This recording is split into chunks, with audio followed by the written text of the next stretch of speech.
नालंदा हे फक्त एक विद्यापीठ नव्हतं, तर पूर्ण जगासाठी ज्ञानाचं मंदिर होतं. पण एक दिवस असं काही झालं की सगळं संपलं आणि प्रश्न आजही उभा आहे की हे जाळलं कोणी आणि का.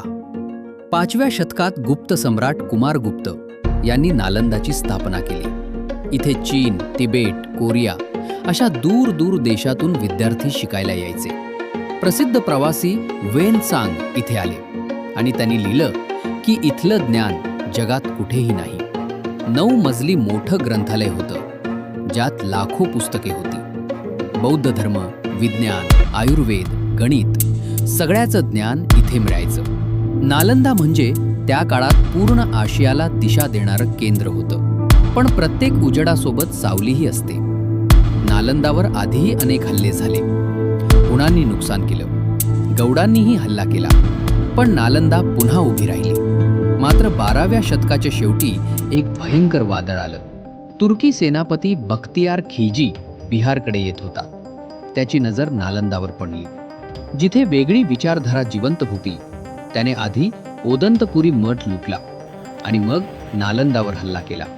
सैनिकांनी मठ तोडले, भिक्षूंना मारलं आणि सगळ्यात भयानक म्हणजे त्या मोठ्या ग्रंथालयाला आग लावली.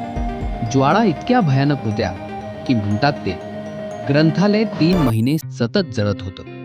विचार करा, शेकडो वर्षांचं ज्ञान, लाखो पुस्तके सगळी राख झाली. आकाश धुराने भरलं आणि इतिहास शांत झाला.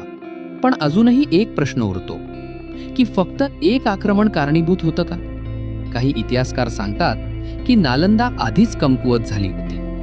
आतल्या संघर्षामुळे आणि धार्मिक मतभेदामुळे तिची पायाभरणी ढासळली होती. तिबेटी स्रोत वेगळीच कथा सांगतात. त्यामुळे खरं सत्य अजूनही पूर्णपणे समोर आलेलं नाही. नालंदाचं जळणं म्हणजे फक्त इमारतींचा नाश नव्हता, तर भारताच्या ज्ञानाचा मोठा तोटा होता. आजही तिचे अवशेष जणू विचारतात, आपण इतिहासातून काही शिकणार आहोत का, की पुन्हा तीच चूक करणार आहोत?